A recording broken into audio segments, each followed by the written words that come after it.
We're back to Hal again with the second entry in their arcade game trilogy. And of the three, Millipede is my least favorite.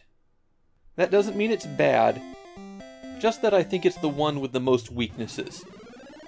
Just for a little bit of context, I was really good at Centipede, the predecessor to Millipede in the arcades.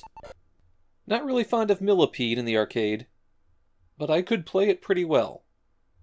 So when I put this cartridge in and played this version of Millipede for the first time in over a year, on my first game I made it to the 14th board. And then once I was warmed up, I was doing even better. Before we get into the game itself, I have to talk about the packaging. In US versions of Millipede, your character is an archer fighting off an army of bugs in a fantasy setting. But here we have a spaceship attacking the giant bugs. They also added a hyphen in between Millie and Pede, which isn't there in the title screen, and gave the game a subtitle, Kyodai Konchu no Yakushu, which, appropriately enough for the middle part of a trilogy, could be translated as The Giant Bugs Strike Back. The game is a single-screen arcade shooter, where you can move freely in the lower portion of the screen, and have to take out the crawling millipede that's creeping along and flipping directions every time it bumps into something. Shooting part of the millipede turns that segment into a mushroom, and if you shoot it in the middle, that means you have two millipedes. Wipe out all of the millipede segments, and you advance to the next stage, which means that the color changes and a new millipede starts at the top. There's no break in the action in Millipede. In the arcade, your movements are controlled via a trackball. That's a big feature of the game, giving you some really precise control and rapid movement when you need it. That's not an option here. The digital input from the controller just doesn't feel nearly as smooth. It works, but it's also a big step down. There's more bugs than the millipede that are harassing you. The spiders are what's generally the real threat in this game. They spawn in at the edge of the screen toward the bottom and hop up and down through the player's area. A handy thing about the spiders is that they eat the mushrooms.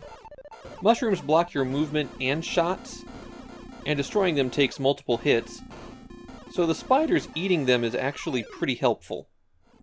On later stages, the spiders start to multiply, and because they're always in your play area, they are the biggest threat to you.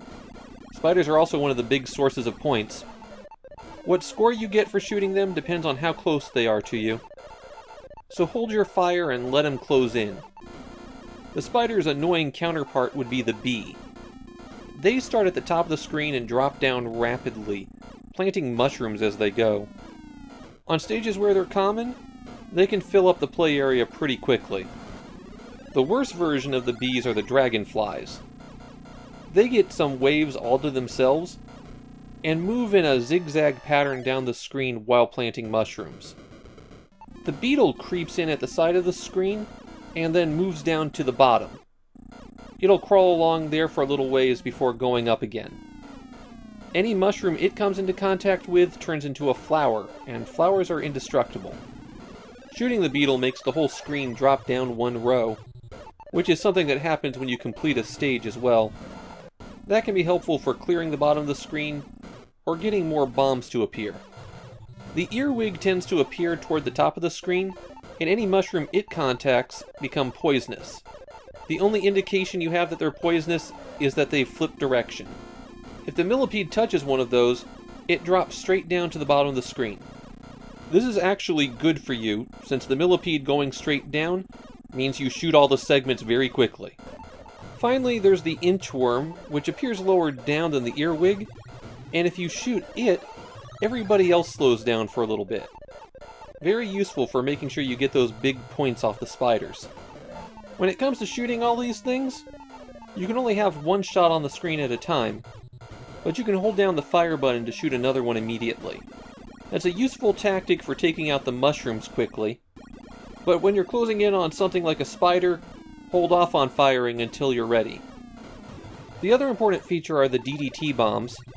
Shooting one of those releases a cloud of insecticide and makes a silent spring. Naturally, any enemies running into that cloud get killed.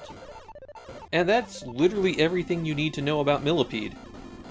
PAL reworked the graphics of these Famicom games when they released them in the US, but the visuals in the Famicom version feel closer to the arcade.